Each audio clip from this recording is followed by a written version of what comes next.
नमस्कार दोस्तों, स्वागत है आपका एक बार फिर से हमारे YouTube चैनल रोजगार.1 में। आज मैं आपको सितंबर माह का करंट अफेयर्स पढ़ाऊंगा। इससे पहले मैंने एक पार्ट दिया था, उम्मीद है आप लोग उसको तैयार कर चुके होंगे। ये दूसरा पार्ट होगा। अंत तक इस क्लास से आप जुड़े रहिए। आपसे निवेदन है कि ये वीडियो देखने से पहले चैनल को सब्सक्राइब कर दीजिए। अगर वीडियो पसंद आएगी तो बाद में इस वीडियो को भी लाइक कर दीजिएगा और अपने दोस्तों में जरूर शेयर कर दीजिए ताकि और लोग भी हमारे साथ जुड़ सके। यही मेरे लिए मोटिवेशन का काम करता है। आपसे एक और निवेदन है कि इस वीडियो को आप पेन और कॉपी के साथ ही देखें ताकि आपको अधिक से अधिक लाभ मिल सके। चलिए आइए शुरू करते हैं आज की क्लास। आज का पहला क्वेश्चन मैंने लिया है, हाल ही में किस देश में 2492 कैरेट के विश्व के दूसरे सबसे बड़े हीरे की खोज की गई है। अब आप पहले क्वेश्चन को समझने के लिए 2492 कैरेट का मतलब समझिए। कैरेट हीरे के वजन को मापने के लिए यूज किया जाता है, जबकि सोने की शुद्धता को मापने के लिए कैरेट का यूज किया जाता है। ये आपको ध्यान में रहना चाहिए। तो ये 2492 कैरेट हीरे का वजन है। विश्व का दूसरा सबसे बड़ा हीरा बोत्सवाना के द्वारा खोजा गया है, ठीक है। और ये खान की नाम अगर आपसे पूछी जाए कि किस खान से ये हीरा निकाला गया, तो याद रखेंगे कारोवे खान है बोत्सवाना में, जिससे ये हीरा खोजा गया था, ठीक है। ये दूसरा सबसे बड़ा हीरा है। तो यहाँ प्रश्न ये उठता है कि सबसे बड़ा हीरा कौन सा है। तो सबसे बड़े हीरे की बात अगर हम करें तो उसका नाम है कुलीनन। याद रखेंगे कुलीनन हीरा। और इसका वजन था मित्रों 3106 कैरेट। 3106 कैरेट का ये हीरा था, मतलब ये वजन है हीरे का। और ये खोजा था साउथ अफ्रीका ने। साउथ अफ्रीका के द्वारा ये सन 1906 में खोजा गया था, 1905 में खोजा गया था, ठीक है। तो ये याद रखेंगे कि सबसे बड़ा हीरा कुलीनन है, जो कि साउथ अफ्रीका के द्वारा सन 1905 में खोजा गया था। ये दूसरा सबसे बड़ा हीरा बोत्सवाना के द्वारा खोजा गया है। इसका ऑप्शन सी होगा, ठीक है। ये भी साथ में याद रखना है कि हीरे का वजन कैरेट में मापा जाता है, जबकि सोने की शुद्धता कैरेट में मापी जाती है। चलिए अगले क्वेश्चन पे चलते हैं। दिया गया है कि हाल ही में जारी स्वच्छ वायु सर्वेक्षण 2024 में 10 लाख से अधिक आबादी वाले, यहां आप जरूर ध्यान दीजिएगा, ये बात हो रही है 10 लाख से अधिक आबादी वाले 47 शहरों में किस शहर ने प्रथम स्थान हासिल किया। तो यहां आप चित्र में देख पा रहे होंगे, एक नंबर पे सूरत है। एक नंबर पे कौन सा शहर है? सूरत है, जो कि सबसे स्वच्छ वायु वाला शहर है। 2 नंबर पे जबलपुर और 3 नंबर पे आगरा है। 10 लाख से ज्यादा आबादी वाले शहरों की सूची में 1, 2, 3 नंबर आपको याद रखना है। बात अगर की जाए 3 लाख से कम आबादी, 3 लाख से कम आबादी वाले शहरों की सूची में 1 नंबर पे किसको स्थान मिला है? तो बरेली को सबसे स्वच्छ वायु वाला शहर बताया गया है, ठीक है। बरेली उत्तर प्रदेश में है। यहाँ पे भी राज्यों के नाम आपको याद होने चाहिए। ये सूरत गुजरात में है, जबलपुर मध्य प्रदेश में है और आगरा उत्तर प्रदेश में है, ठीक है। अब 3 लाख से कम आबादी वाले शहरों की सूची में पहला स्थान बरेली को मिला है। दूसरा स्थान नालगोंडा, याद रखेंगे नालगोंडा तेलंगाना का एक शहर है, तेलंगाना, ठीक है। और तीसरा स्थान नालागढ़ को मिला है। नालागढ़ हिमाचल प्रदेश का एक शहर है, याद रखेंगे। 3 लाख से कम आबादी वाले शहरों की सूची में प्रथम स्थान बरेली को, जो कि उत्तर प्रदेश में है। दूसरा स्थान नालगोंडा को, जो कि तेलंगाना में है। और तीसरा स्थान नालागढ़ को मिला है, जो कि हिमाचल प्रदेश में है, ठीक है। तो यहाँ पे 10 लाख से अधिक आबादी वाले शहरों की बात की गई थी, इसलिए यहाँ ऑप्शन ए सही होगा, जो कि सूरत है, ठीक है। चलिए अगले क्वेश्चन पे चलते हैं। बहुत ज्यादा पसीना हो रहा है क्योंकि इसमें फैन भी नहीं चल रहा है, तो आपको इस पसीने को ध्यान में रखते हुए बढ़िया से इस वीडियो को शेयर करना है, चैनल को सब्सक्राइब करना है, ये मत भूलिएगा, ठीक है। चलिए दिया गया है कि हाल ही में जीएसटी परिषद की 54वीं बैठक में कैंसर की दवाओं का जीएसटी दर कैंसर की दवाओं का जीएसटी दर कितना करने का निर्णय लिया गया है। तो कैंसर की दवाओं पे पहले 12% जीएसटी लगता था, ठीक है, अब कम करके इस पे 5% कर दिया गया है जीएसटी के दर को। ये सरकार का एक बहुत अच्छा निर्णय है, क्योंकि बहुत सारे लोग, हालांकि मुझे तो ऐसा लगता है कि कैंसर की दवाओं पर जीएसटी न लगा के सब्सिडी मिलना चाहिए, लेकिन सरकार ने थोड़ा रहम दिखाते हुए 12% से घटा के कैंसर की दवाओं पर जीएसटी दर 5% कर दिया है। ये आपको ध्यान रखना है, ये एक इंपॉर्टेंट क्वेश्चन है। हाल ही में केंद्रीय मंत्री अमित शाह ने किस समाचार की 200 नॉट आउट डॉक्यूमेंट्री का विमोचन किया है। ये डॉक्यूमेंट्री मराठी भाषा में है। ये मुंबई समाचार की ये डॉक्यूमेंट्री है, जिसका विमोचन किसने किया है, तो माननीय अमित शाह जी ने किया है, ठीक है, याद रखेंगे। 200 नॉट आउट से आप याद रख सकते हैं कि सचिन तेंदुलकर ने 200 नॉट आउट बनाए थे, और वो कहाँ के हैं, तो मुंबई के हैं, इसलिए आप मुंबई समाचार ये याद रखेंगे। आइए देखते हैं अगला क्वेश्चन। अगला क्वेश्चन है कि सामाजिक न्याय एवं अधिकारिता मंत्रालय ने 9 और 10 सितंबर को उत्तर प्रदेश में कहां राष्ट्रीय समीक्षा सम्मेलन चिंतन शिविर, आप इसका नाम जरूर याद रखेंगे, कहां आयोजित किया है, तो आप इसको याद रखेंगे कि आगरा में चिंतन शिविर का आयोजन किया गया है, ठीक है। अब यहाँ पे एक प्रश्न ये उठता है कि सामाजिक न्याय एवं अधिकारिता मंत्रालय के केंद्रीय मंत्री कौन है, तो आप इनका नाम याद रखिए, एन वीरेंद्र कुमार इसके कैबिनेट मंत्री हैं, और इन्होंने ही चिंतन शिविर की अध्यक्षता की थी। और ये शिविर क्यों लगाया गया था, ये भी आप जान लीजिए। हाशिए पे जो समुदाय है उनके लिए योजनाएं और नीतियां बनाने के लिए चिंतन शिविर का आयोजन उत्तर प्रदेश के आगरा शहर में किया गया था, ठीक है। किसकी अध्यक्षता में, तो एन वीरेंद्र कुमार की अध्यक्षता में। अगला क्वेश्चन है, हाल ही में स्टार धन वृद्धि योजना की शुरुआत किस बैंक ने की है, तो स्टार धन वृद्धि योजना की शुरुआत, जैसा कि आप चित्र में देख पा रहे हैं, बैंक ऑफ इंडिया ने की है, बैंक ऑफ इंडिया ने की है। यहाँ पे अगर आप देख पा रहे होंगे तो यहाँ पे दिख रहा है कि आम लोगों के लिए 7.25% इसमें ब्याज दर रखा गया है। आप डिपॉजिट कर सकते हैं अपना धन, कितने दिनों के लिए, ये याद रखेंगे। स्टार धन योजना में 333 दिनों के लिए आप अपना धन डिपॉजिट कर सकते हैं। इस पे आपको, अगर ये आप आम आदमी हैं तो 7.25% मिलेगा। फिर अगर आप सीनियर सिटीजन हैं तो आपको 0.5% और बढ़ जाएगा, आपको 0.5% ब्याज बढ़ा के मिलेगा, मतलब कि 7.75% सीनियर सिटीजन के लिए, सीनियर सिटीजन्स के लिए, और आम आदमी के लिए कितना है, 7.25%। एक और दर है 7.90%, जो कि यहाँ आप चित्र में देख पा रहे हैं, ये सुपर सीनियर सिटीजन्स के लिए है।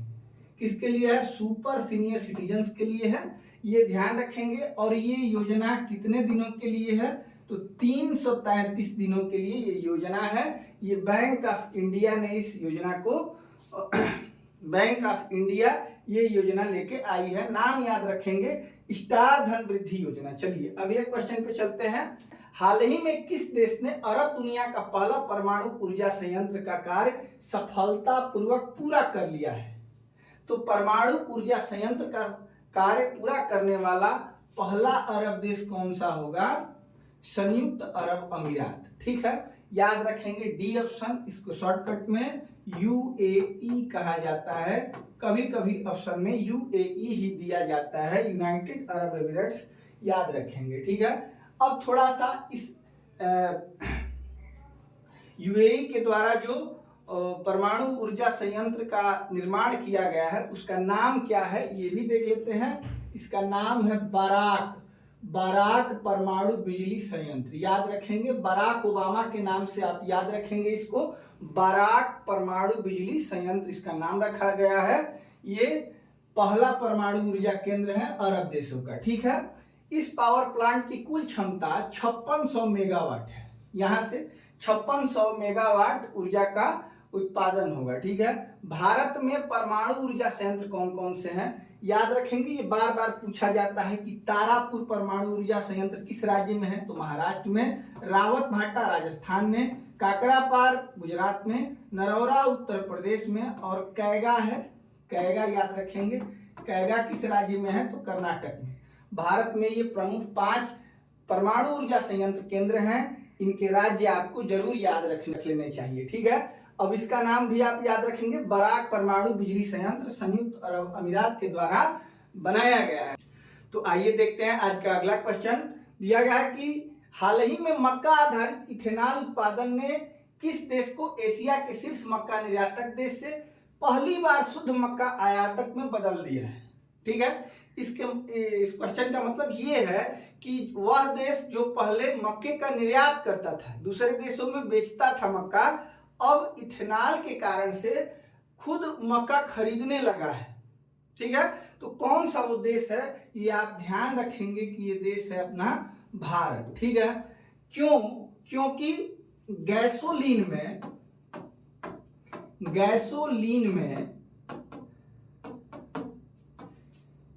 मक्के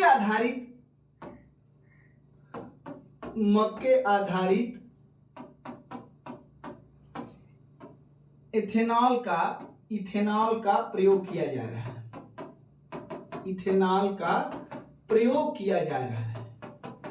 ठीक है, इसलिए भारत में मक्के की डिमांड और बढ़ी है, और जो भारत पहले मक्के का निर्यात करता था, मतलब बेचता था, वो अब शुद्ध आयातक बन चुका है। ठीक है, अब थोड़ा सा ये समझ लेते हैं कि हाल ही में मक्के पे विशेष जोर क्यों दिया गया है। कि तो पहले यहाँ मक्के की जगह पे गन्ने का यूज किया जाता था। किसका यूज किया जाता था, गन्ने का। लेकिन गन्ने से कार्बन का उत्सर्जन बहुत अधिक मात्रा में होता था, जो कि पर्यावरण के लिए बहुत हानिकारक है। ठीक है, इसलिए अब गन्ने के स्थान पे मक्का आधारित इथेनॉल का प्रयोग किया जा रहा है। ठीक है, चलिए चलते हैं अगले क्वेश्चन पे।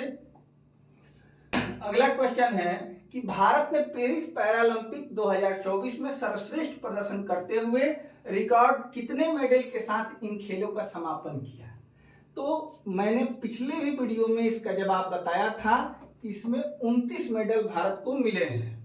अब थोड़ा सा इसके बारे में जान लेते हैं, जो कि आगामी परीक्षाओं के लिए बहुत इंपॉर्टेंट है। सबसे पहले ये जानेंगे कि 2024 में जो पैरालंपिक हुआ है पेरिस में, ये कौन सा एडिशन है, संस्करण कौन सा है, तो 17वां संस्करण है, ये ध्यान रखना है।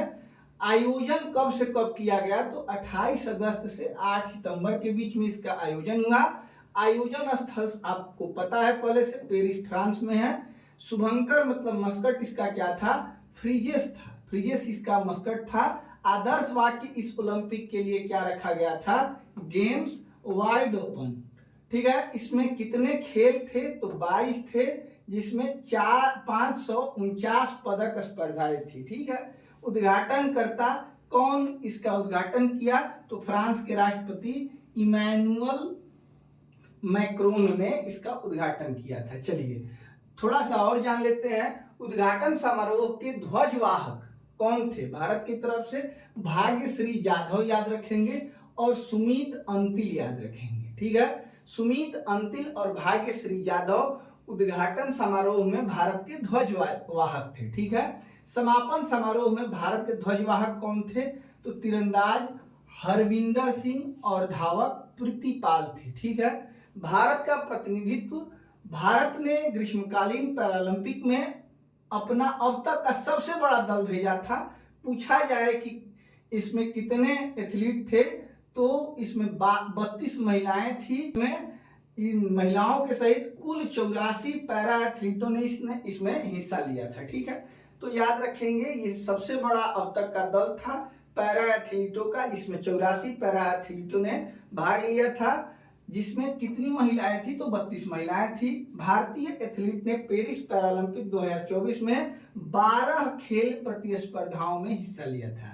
जितने भारतीय लोग गए थे खेलने के लिए, कुल मिला के 12 खेलों में इन्होंने भाग लिया था, जबकि वहां पे कुल 22 खेल खेले जा रहे थे। ठीक है, ये याद रखना है। अब थोड़ा सा एक बार पदक तालिका देख लेते हैं कि किस देश ने प्रथम स्थान हासिल किया है। तो ये चीन है जो कि प्रथम स्थान पे 220 मेडल्स के साथ है, जिसमें 94 स्वर्ण, 76 सिल्वर और 50 कांस्य पदक हैं। कुल मिला जुला के 220 मेडल्स के साथ एक नंबर पे कौन सा देश था? तो चीन था। 2 नंबर पे ग्रेट ब्रिटेन 124 मेडल के साथ, 3 नंबर पे संयुक्त राज्य अमेरिका 105 मेडल के साथ, और अपने भारत का स्थान 18 नंबर पे था जिसने 29 पदक हासिल किए हैं, जिसमें से 7 ये गोल्ड मेडल हैं, 9 सिल्वर मेडल और 3 ब्रोंज मेडल हैं। याद रखेंगे जीएसबी का मतलब गोल्ड, सिल्वर और ब्रोंज है। और कुल मिला के 29 पदक भारत के पैरा एथलीटों ने प्राप्त किया है। ठीक है, चलिए अगले क्वेश्चन पे चलते हैं। हाल ही में किसने इसरो पर the Hindu coffee table book जारी की है? तो the Hindu coffee table book S Somnath ने इसका विमोचन किया है। ध्यान रखेंगे, इसके अगर संकलनकर्ता की बात आपसे पूछी जाए, इसके संकलनकर्ता कौन थे अगर आपसे पूछा जाए, तो आप इसके संकलनकर्ता के बारे में बताएंगे टीएस सुब्रमण्यम। टीएस सुब्रमण्यम याद रखेंगे, टीएस सुब्रमण्यम ने इसका संकलन किया था। द हिंदू समाचार पत्र के बारे में आपने सुना होगा, इसी ग्रुप के द्वारा द कॉफी टेबल बुक जारी किया गया था, मतलब ये संकलित किया गया था, जिसका विमोचन किसने किया? एस सोमनाथ ने किया। ठीक है, अभी अगर बात हम लोग इसरो की करें, चलिए ये भी जान लेते हैं कि the Hindu coffee table book में क्या बताया गया है। तो 1960 के दशक में इसरो के द्वारा जो भी उपलब्धियां हासिल की गई हैं उसके बारे में इस बुक में जिक्र है। ठीक है, इसरो का गठन कब हुआ था ये याद रखेंगे, स्वतंत्रता दिवस के दिन 15 अगस्त सन 1969 को। अगर आपसे फाउंडर के बारे में पूछा जाए कि किसके नेतृत्व में इसरो का गठन हुआ, तो आप याद रखेंगे नाम विक्रम साराभाई का। विक्रम साराभाई के नेतृत्व में इसरो का गठन हुआ था 15 अगस्त सन 1969 में। हालांकि इससे पहले जो एजेंसी थी स्पेस में काम करने वाली, उसका नाम था भारत में इको स्पार नाम था। इको स्पार का गठन 1962 में हुआ था, लेकिन बाद में इसको इसरो कर दिया गया 15 अगस्त सन 1969 को। इसके जनक कौन थे? तो विक्रम साराभाई, ये आपको ध्यान रखना है। ठीक है, चलिए अब मैं आपके लिए एक क्वेश्चन छोड़ के जा रहा हूं, जो कि इसमें आपको मिल भी सकता है इसका आंसर। आप बताएंगे कि वर्तमान में इसरो का अध्यक्ष कौन है। ठीक है, ये कमेंट में जरूर बताइएगा। अगर आपको ये वीडियो पसंद आ रही हो तो जरूर इसको लाइक कर दीजिए, चैनल को सब्सक्राइब कर दीजिए और अपने दोस्तों में जरूर शेयर करिएगा इसको। 8 सितंबर 2024 को किसे एशियाई ओलंपिक परिषद का पहला भारतीय अध्यक्ष चुना गया? तो याद रखेंगे रणधीर सिंह को। किसे एशियाई ओलंपिक परिषद का ये पहले भारतीय हैं जो कि एशियाई ओलंपिक परिषद का अध्यक्ष बने हैं। नाम आपको याद रखना है रणधीर सिंह। चलिए अगले क्वेश्चन पे चलते हैं। दिया गया है कि हाल ही में एशियाई गिद्धराज के लिए दुनिया का पहला प्रजनन केंद्र किस राज्य में खोला गया है? तो एशियाई गिद्धराज के लिए जो प्रजनन केंद्र खोला गया है उसका नाम है जटायु संरक्षण एवं प्रजनन केंद्र। ठीक है, अब जटायु नाम आपने अगर थोड़ा सा भी रामायण के बारे में आपको ज्ञान होगा तो ये नाम आपने जरूर सुना होगा। ये रामायण के एक पात्र हैं जो कि गिद्ध थे। इन्हीं के नाम पे उत्तर प्रदेश सरकार ने किस जिले में, तो आप याद रखेंगे महाराजगंज जिले में ये प्रजनन केंद्र खोला है। ठीक है, अगर आपसे ये पूछा जाए कि ये किस अधिनियम के अंतर्गत खोला गया है, तो आप बताएंगे कि वन्य जीव संरक्षण अधिनियम सन 1972 के अंतर्गत इस प्रजनन केंद्र का निर्माण हुआ है। अगर ये पूछा जाए कि इसमें किसने सहायता किया है, तो आप याद रखेंगे बॉम्बे नेचुरल सोसाइटी ने इसमें मदद की है। याद रखेंगे कि बॉम्बे नेचुरल सोसाइटी की सहायता से उत्तर प्रदेश के महाराजगंज जिले में वन्य जीव संरक्षण अधिनियम 1972 के अंतर्गत जटायु संरक्षण एवं प्रजनन केंद्र खोला गया है, जो कि विश्व का पहला गिद्धराज प्रजनन केंद्र है। ठीक है, अब इसमें आप एक बात और ध्यान रखेंगे कि इस प्रजनन केंद्र में एक गिद्ध के द्वारा एक अंडा ही प्राप्त किया जा सकता है 1 वर्ष में। ठीक है, अगले क्वेश्चन पे चलते हैं। निम्नलिखित में से किसके लिए केंद्र सरकार ने छात्रावास सुविधा प्रदान करने हेतु सखी निवास योजना? देखिए बहुत इंपॉर्टेंट क्वेश्चन है, ये पेपर में आने वाला क्वेश्चन है, इसको आप लोग जरूर याद रखिएगा। सखी निवास योजना का आरंभ कामकाजी महिलाओं के लिए किया गया है ताकि इन्हें सुरक्षित स्थान पर रखा जा सके। तो मित्रों, इन्हीं क्वेश्चन के साथ इस वीडियो को समाप्त करते हैं। अगर आपको वीडियो पसंद आई हो तो आप इस वीडियो को लाइक करें, चैनल को सब्सक्राइब करें और अपने दोस्तों में शेयर करें ताकि हमें भी मोटिवेशन मिल सके। मिलते हैं आपसे अगले वीडियो में, तब तक के लिए नमस्कार। हमारे साथ जुड़ने के लिए आपका बहुत बहुत धन्यवाद। मिलते हैं आपसे अगले वीडियो में, तब तक के लिए नमस्कार। आपका दिन शुभ हो।